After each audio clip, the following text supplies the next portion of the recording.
அடுக்குமாடி குடியிருப்பில் அலறி அடித்து ஓடிய இளம்பெண். நமது சேனல்ல பார்த்தீங்கன்னா, தினமும் பல்வேறு விதமான கிரைம் தொடர்பான நியூஸ்கள உடனுக்குடன் பதிவேற்றம் பண்ணிட்டு வரோம். நீங்க இது போன்ற நியூஸ உடனுக்குடன் தெரிஞ்சுக்கணும்னா, மறக்காம நம்ம சேனல சப்ஸ்கிரைப் பண்ணி டெய்லி நம்ம போடக்கூடிய வீடியோவ உடனுக்குடன் பாருங்க. சென்னை நொளம்பூர் பகுதியில் அடுக்குமாடி குடியிருப்பு ஒன்று உள்ளது. இந்த குடியிருப்பில் உள்ள ஒரு வீட்டில் 35 வயது மதிக்கத்தக்க பெண் ஒருவர் தனது குழந்தைகளுடன் வசித்து வருகிறார். கணவரை பிரிந்து தனது இரு பிள்ளைகளுடன் தனியாக வாழ்ந்து வரும் அந்த பெண், தனியார் நிறுவனம் ஒன்றில் வேலை பார்த்து வருகிறார்.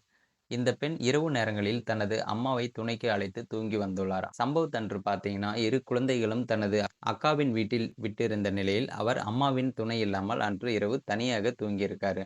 அப்போது அந்த பெண் அதிகாலை பக்கத்தில் இளைஞர் ஒருவர் படுத்திருப்பதைக் கண்டு அதிர்ச்சி அடைந்திருக்காரு. உடனே அந்த இளைஞர் தான் மறைத்து வைத்திருந்த கத்தியை காட்டி மிரட்டி அந்த பெண்ணுக்கு பாலியல் தொல்லை கொடுத்ததோடு வன்கொடுமை செய்யவும் முயன்றிருக்காரு.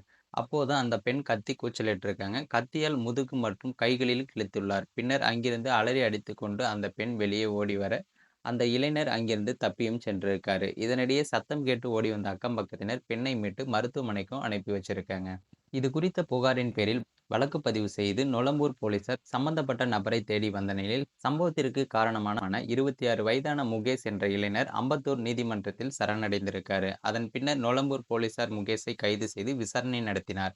அப்போது திருநெல்வேலியைச் சேர்ந்த முகேஷ் அந்த பெண் வசிக்கும் குடியிருப்பில் தான் தங்கியுள்ளார். நீண்ட நாட்களாக அந்த பெண்ணின் மீது ஆசை கொண்ட அவர் எப்படியாவது அந்த பெண்ணை அடைய வேண்டுமென்று திட்டம் தீட்டியுள்ளார். அப்போதுதான் சம்பவத்தன்று வீட்டில் பெண் மட்டும் தனியாக தூங்குவதை அறிந்த முகேஷ், மது போதையில் அதிகாலை பெண்ணின் வீட்டிற்குச் சென்று பாலியல் வன்கொடுமை செய்ய முயன்றுள்ளார். ஆனால் அந்த பெண் கத்தி கூச்சலிட்டதால் கத்தியால் அவரை தாக்கிவிட்டு அங்கிருந்து தப்பிச் சென்றது தெரிய வந்திருக்கு. இதையடுத்து போலீசார் முகேஷிடம் தொடர்ந்து விசாரணை மேற்கொண்டு வருகிறாங்க. அடுக்குமாடி குடியிருப்பில் தனியாக தூங்கிய பெண்ணிற்கு இளைஞர் பாலியல் தொந்தரவு அளித்து வன்கொடுமை செய்ய முயன்ற சம்பவம் அப்பகுதியில் வசிக்கும் மக்களிடையே பெரும் அதிர்ச்சியை ஏற்படுத்தியிருக்கு. மேலும் இது போன்ற வீடியோக்களை உடனுக்குடன் காண மறக்காம நமது சேனலை சப்ஸ்கிரைப் பண்ணி டெய்லி நம்ம போடக்கூடிய வீடியோவுக்கு உங்களுடைய ஆதரவை தெரிவிங்க.